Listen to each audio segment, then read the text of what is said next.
This is the Franchise QB Podcast, where we empower entrepreneurs to win big in franchising. We huddle up weekly to educate our audience about the most successful small business model ever created, franchising. Welcome to the Franchise QB Podcast. I'm your host, Mike Halpern, a 20-year industry veteran and entrepreneur. My mission is for listeners to achieve their American dreams of creating wealth and independence through franchise ownership. Every week, we speak with franchisees, franchisors, or vendors that support the industry. Thank you for joining us, and let's get started. Joining us in the huddle are Tyler and Zach Gordon, co-CEOs of Basecamp Franchising. Welcome to the show, guys. Thanks so much, Mike. Yeah, great to have you guys here.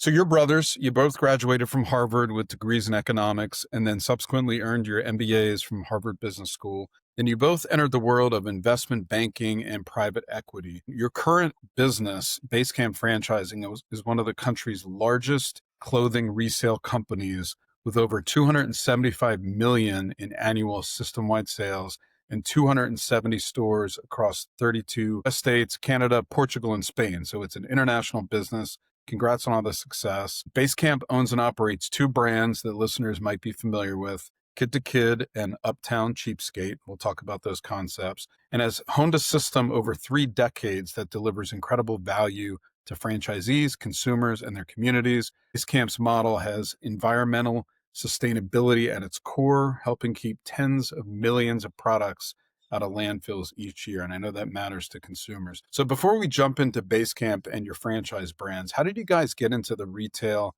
and the franchising space? So, Mike, you mentioned that Tyler and I both have a background in finance and investing, which describes the bulk of our careers. However, I also spent a number of years at a company called Restaurant Brands International, which is the parent company of Burger King and Popeyes, a couple other fast food brands based in Miami. And so by virtue of that, I got a crash course in franchising, of course, applied to the restaurant space.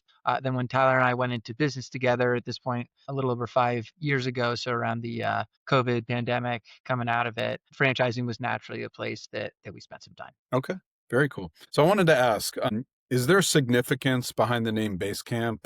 It seems like a mountain climber vibe. Yeah, so there definitely is some of that vibe. And we were based here in Salt Lake City, where there's a pretty avid following of just outdoor activity of all types, but then obviously also mountain climbing. And so some of it is a nod to just where we're based. But more fundamentally, the way we think about our company and how we think about franchising is really what we're supposed to be doing is helping budding entrepreneurs launch their business, optimize their business, and become really successful. And in that context, Basecamp, the analogy there would be we're helping people as they prepare for their journey up the business ownership mountain. Now, I'd say that the one nuance is that we plan to be there every step of the way. So it's not just, hey, helping you prepare for the climb, but helping you ascend the mountain and then go with you from there. But yeah, that's the origin of the name. That makes perfect sense. I like the analogies. Thanks for that. So, your brands are both in the thrift space. Can you guys kind of at a macro level, tell me a little bit about the thrift space and how it's evolved over time? Yes.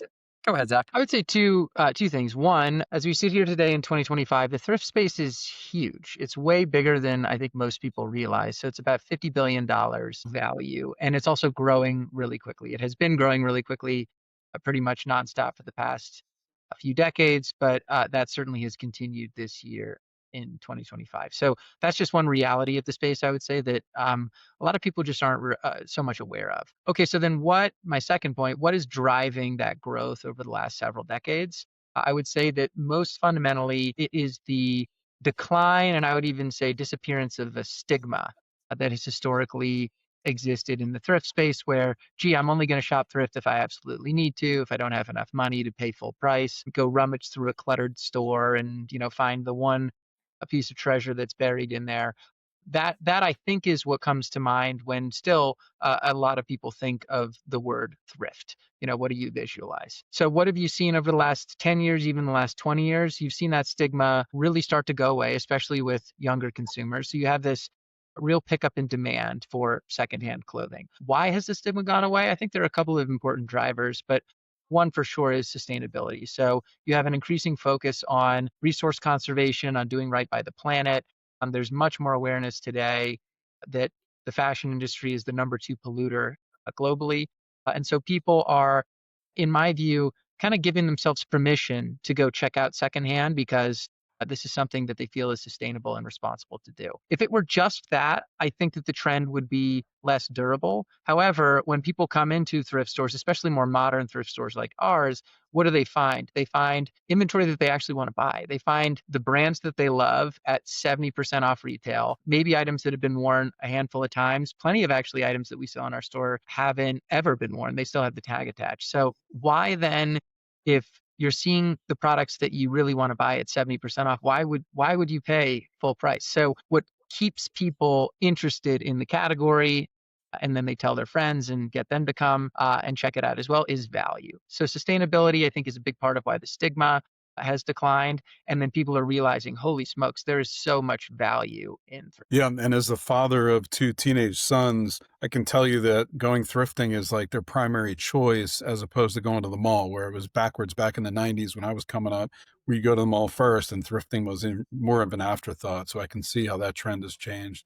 And you guys have a kid-to-kid location, a franchise location in Northern Virginia, not too far from where I live in Centerville. And my wife and I have been there many times over the years. I mentioned that to you in the green room as our kids have outgrown their clothes and their toys. And so is the primary difference when we're looking at your 2 concepts that Kid to Kid clearly has a bent towards children's items and Uptown Cheapskate is more catering to an adult or a teen audience? Yeah, that's exactly right. You can think of them as more or less the same exact business model, but with that fundamental difference being the demographic. And so kid to kid is typically kids ages 0 to 14. And then Uptown takes over where kid to kid left off. And so we'll be predominantly focused on those teenage, young adult demographic. I will say that the other nuances, if you look at Uptown really focuses the vast majority of its sales on apparel and shoes, whereas Kid to Kid is trying to be more of a one-stop shop for all of your needs as a young parent. And so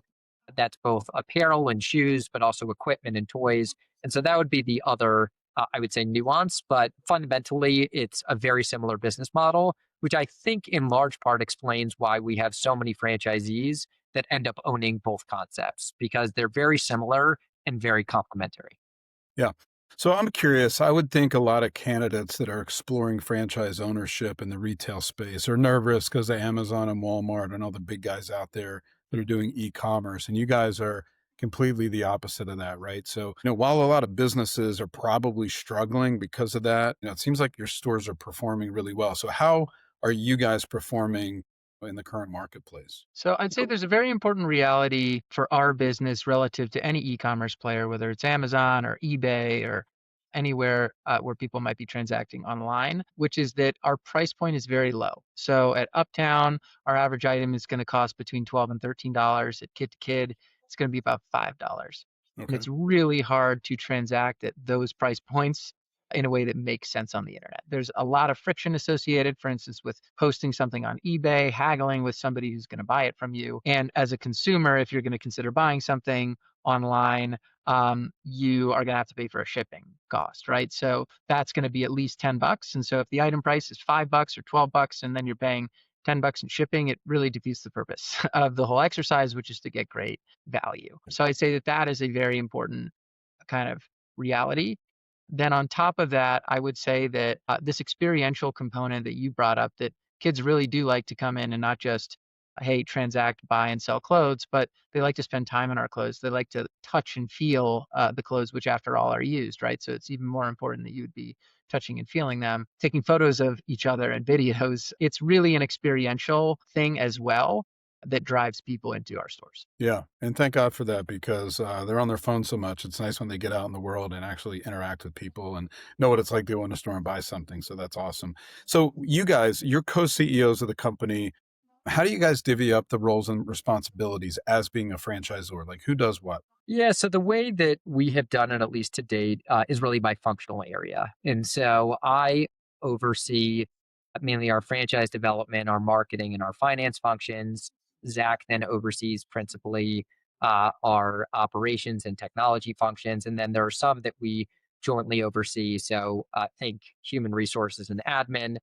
But the reality is, we work really collaboratively together on everything. And so we like to at least tell our franchisees and firmly believe that they are getting two people who are really competitive with each other, even. And so if Zach does something great in operations, that just gives me even more incentive to show him up by rolling out something great in marketing. And certainly, if I can help with something in a department Zach oversees or vice versa, we do a lot of that. But we found that just splitting things up by functional area ends up keeping things fairly simple, at least from a design principle standpoint. Yeah, that makes sense. Appreciate that.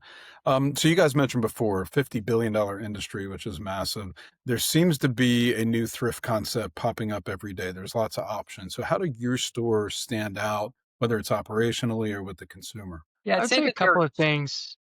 Yeah, you go for it, Tyler. Yeah, I would say that there's two things in my mind. One, I would say, is very obvious and important, but the second one might be even more important than the obvious one. So, what would be obvious?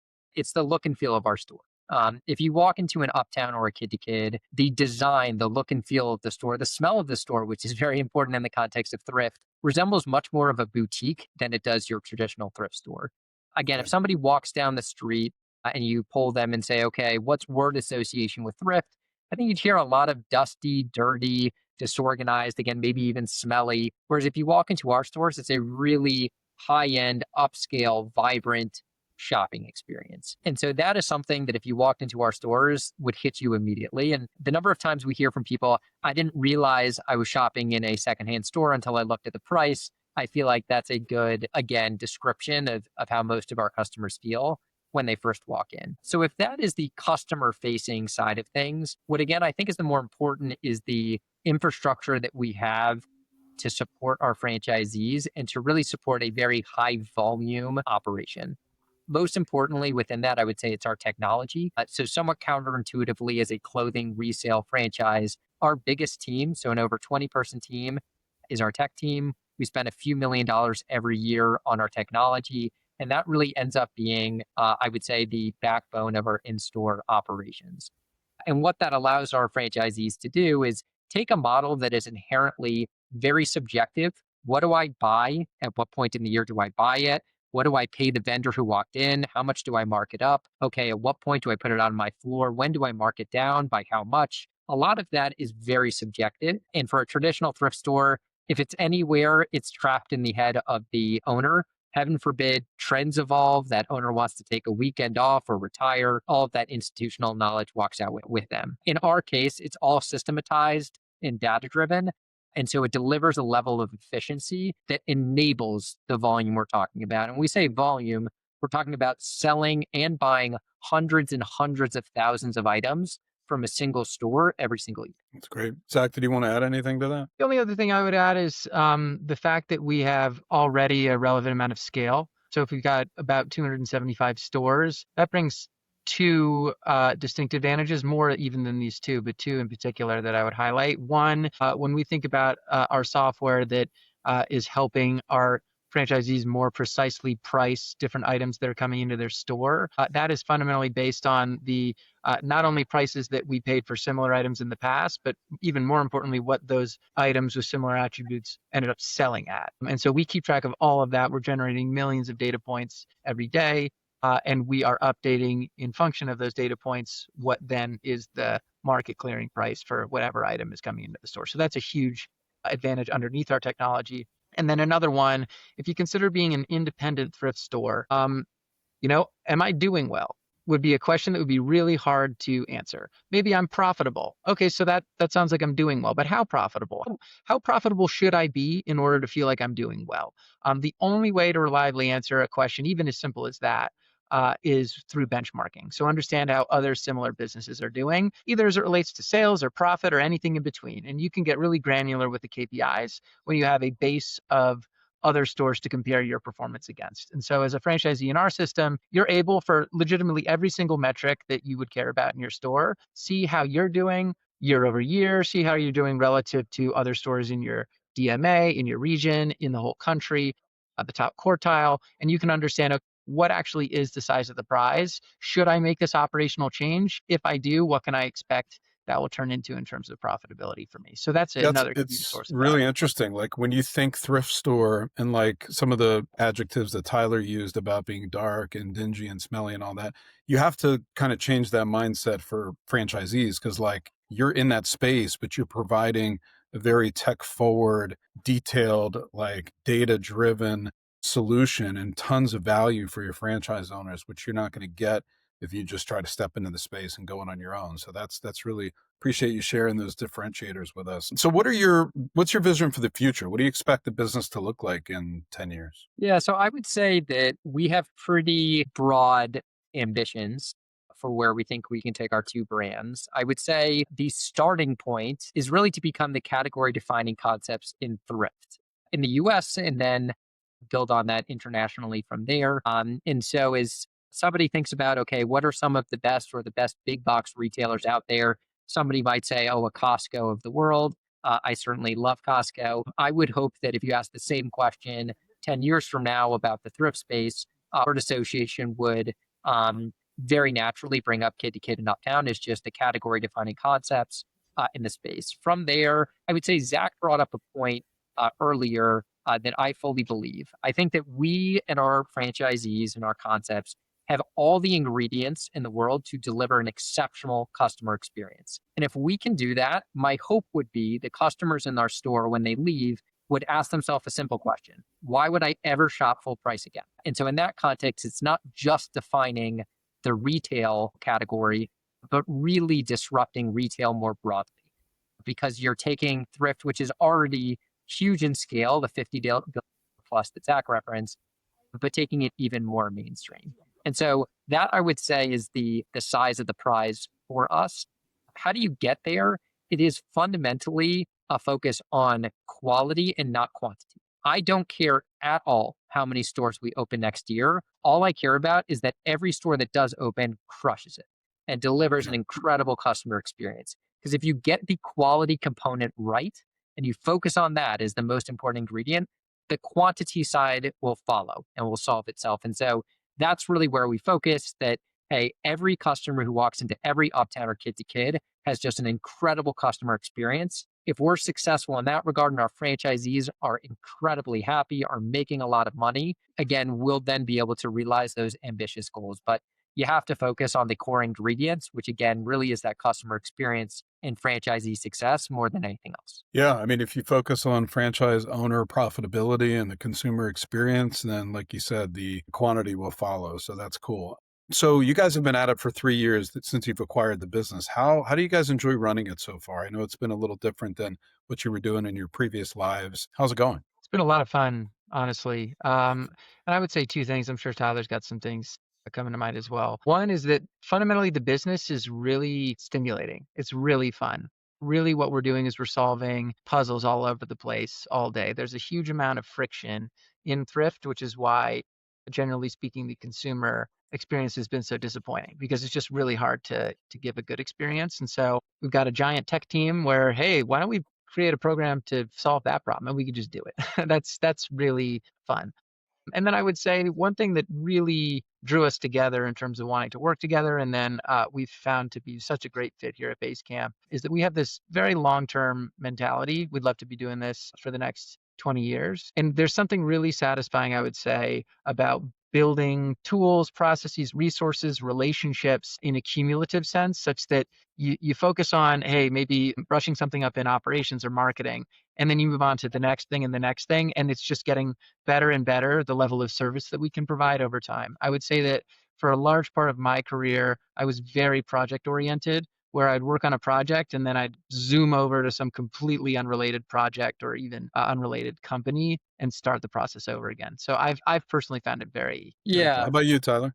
Yeah, that two things. One is a high level comment, and then maybe one with more specificity. The high level comment is unfortunately, I know very few people in my life, this would be friends, former colleagues, family members, who even like what they do. They view work as a necessary evil to enjoy their life outside of work. And so just put up with it, which is too bad given how much time, certainly of your waking hours, you spend at work. I not only like what I do, I love what I do. I love every minute of it, which is a huge reason why I hope I'm doing this for the next 30 plus years because I know how rare that is. Um, and so if you find something where you have that fit, yeah, embrace it and appreciate it. So I couldn't feel any more lucky about, again, where we've ended up. And what is a really key reason for it? This is a business where at the end of a year, you can feel really good about what you've done and the impact that you've made. We've talked about the sustainability element of it, and certainly that's very important, much more in window dressing. There's the community aspect of it. So you're helping people in your local community stretch their paychecks further, which is really important in challenging economic environments or uncertain ones like we're in today. So you feel great in that dimension. And then at the franchisor level, we're helping individuals realize their business ownership dreams and make more money than they ever could have thought of. I think of more recently, we've got a franchisee, Kayla, and her husband, Austin, who just opened a kid to kid in Spanish Fort, Alabama. And I still remember her at Discovery Day, which is the last step in our candidate evaluation process. And it just became so clear that she felt she was put on earth to do this, to bring this concept to her community. And now to see her a few months in, thriving, loving her business, both in terms of the opportunities it creates for her and her family financially, but the impact it has on her community. Yeah, it's hard not to feel great about the small part that we can play in that process. So yeah, I love it and hope we're doing it for a really, really long time from here. Yeah, it seems extremely gratifying and fulfilling on both of those aspects. So let's kind of take it from there. So, who is the ideal franchise owner for one of your stores? I know you mentioned before that your sister and your brother-in-law are now in training. You guys have a big training session going on right now, which is great. But aside from family, who else is a good owner for you guys? Yeah, I'd say it's interesting. This is not something where we can see the definition of success residing in a resume. We Okay. have people from all different walks of life, the vast majority of which have no prior business ownership experience, no prior retail experience. Now, you have every now and again somebody who has managed a TJ Maxx or a Ross stores who will come in. Some people who are multi unit franchisees of other concepts. And so they've got the business ownership side. But the vast majority I would qualify as, at least historically, more on the mom and pop side. So former teachers, former nurses would probably be some of the most representative jobs. And so it's not that you have to have a certain set of experiences. It's much more around the softer skills. And so are you willing to work hard and roll up your sleeves? Do you have this perspective that no task is too small, that if I expect a person on my team to do it, I need to know how to do it myself, and I need to be willing to do it myself. Everything from the most sexy task to cleaning the toilets. Is that your mentality? Are you good at building and managing and motivating teams? Do you really focus on delivering that high quality customer experience such that when Mike walks in, it's, hey, Mike, thanks so much for coming. Let me know if there's anything I can do to help. Do you take pride in that dimension of owning and running a business? And so it's much more around those softer skills of having a real desire to be a business owner, not just for the good of it, not just because all the economic benefits accrue to my bank account, or, oh, I get to dictate my own schedule, I get to be the boss, but the full spectrum of it. There's a lot of responsibility that comes along with being a business owner, a lot of hard work. And so it's really that dimension that I would say differentiates the top performers in our store. They just double and triple down on those core softer skills. Yeah. Zach, any other characteristics you'd add to the mix? Yeah, I would just say that the reality is we're a high volume business. So the more you buy and sell at an individual location, the better you're going to do, not just financially, but the better you're going to serve your customers. So the people who are selling to you and the people who are shopping with you, everybody wants the same thing, which is more selection, better pricing. And so this is a volume game. I come from the fast food world, which is also very high volume. And I would say that while our concepts are simpler and easier in pretty much every way than, for instance, a Burger King in terms of the operations, the pace is not dissimilar. And so somebody who at a minimum understands that, but then I would say on top of that can really roll up their sleeves and get excited about serving their community in this very fast-paced kind of way, that also is a important criterion. Very cool. Thank you guys. So if someone's listening and they're really interested in getting into kid to kid or getting into Uptown and they just want to evaluate the Basecamp brands, what are the costs to get in your item 7? I know it's kind of loaded because different condition of the spaces and you have two different concepts. But what's our kind of baseline guidance on that? Yeah, so certainly I would encourage everybody who's interested to look at our FDD in detail on our item 7. If you look at it for both brands, while there's a range, typically the upfront investment cost to open a new store is about $500,000. The biggest determinant in terms of where you fall on that is probably the size of the space. And so our typical box is about 4,500 square feet, but there are franchisees who want to open larger format and so can go up to 6,000 plus, and that obviously will have an impact on the build out cost. But generally speaking, we see build out costs on average around that $500,000. And then how franchisees fund it, I would say the vast majority fund through SBA loans. And so with SBA loans, most franchisees can end up relying on that leverage for 80, sometimes 90% of the total cost. And so the actual equity dollars that you have to contribute is less than that full 500, meaningfully less. But that's generally speaking the typical profile in terms of both build out cost and then how franchisees fund the investment. Great. And then in terms of earnings, do you guys have an item 19 that kind of walks through either corporate performance or franchise owner performance? We do. And so we actually try to be as transparent as we possibly can be in all of our disclosures, including in item 19. It's always surprising to me, disappointing to me when I look at another franchise concepts item 19 and there's either nothing or hey, I'm just going to give you sales, and not just sales, it's pro forma sales, or it's sales for the top 10% of my systems. Like, okay, well, what about the other 90%? And so what we try to do is provide individuals as much information as we can so that they can make as informed a decision as possible. And so we have full P&L information for all four of our quartiles. So going all the way from sales down to net income for all four quartiles. And so if you look at that for Uptown as an example, the average net income across those stores is 188,000, and that's no cherry picking. That's every store that's been open for more than a year.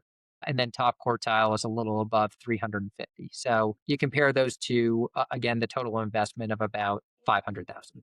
Yeah, great numbers. Really, really impressive stuff. And I think candidates appreciate when you have that transparency and the full P&Ls like you guys do. So that's great. This has been awesome, guys. Really appreciate it. Anything else you guys want to add to the mix before we wrap up today? No, I'd say the only other thing I would probably add is we spent a bunch of time talking about the industry fundamentals, about the financial profile just now. One thing that has surprised me and has certainly contributed to the amount of enjoyment I've had at Basecamp and supporting our two brands is the vibrancy that exists in the broader thrift ecosystem. You have such a passionate and growing group of thrift enthusiasts. That's only growing in environments like today, where again, value is so paramountly important. And so seeing the real excitement that people have when they come into our stores is awesome. I think, again, a lot of people have this perception or think about the dusty, dirty, disorganized thrift stores of yesterday. Actually, building on a comment that you, Mike, had made about malls before, I actually think Uptown in the context of that teenage and young adult category is what a mall was 20 or 30 years ago. It's the place that people go, not just for the retail component of it, but to have fun. And the number of times I speak to franchisees who are like, oh, yeah, I was just out back and we've got a group of 16-year-old girls who are having their birthday party at Uptown, because that's the event. It's such a really fun and vibrant space. And so that's been certainly a really critical part of the enjoyment I've had, and I would imagine our franchisees have had as well. Yeah. Zach, any parting thoughts? Maybe I would just add in, yes, what our goals are over the next 5 years.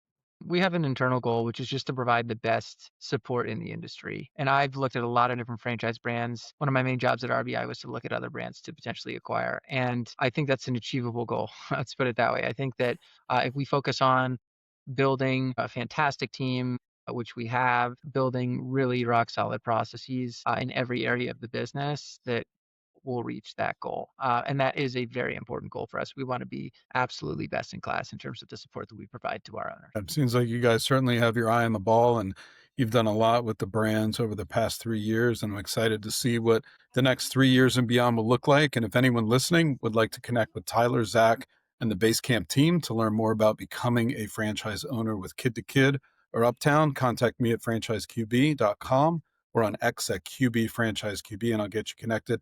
Thank you guys so much for taking the time to get in the huddle with us today. Thank you, Mike. It's been a lot of fun. Thanks a lot, Mike. Thank you for listening to the Franchise QB podcast, where you're at the helm of your future as a franchise owner. If you enjoyed the content, please rate the show and recommend it to anyone that might be interested in franchising. Make sure to visit franchiseqb.com to subscribe to my newsletter and for an actionable playbook to go from walk-on to legend in your new business. Follow us on Twitter at QBFranchiseQB and join us every week for a new episode. See you next time. Visit franchiseqb.com to take the next step of your journey towards wealth, independence, and franchise ownership. And remember, when working for the man gets old, you must do something bold. Thank you for listening.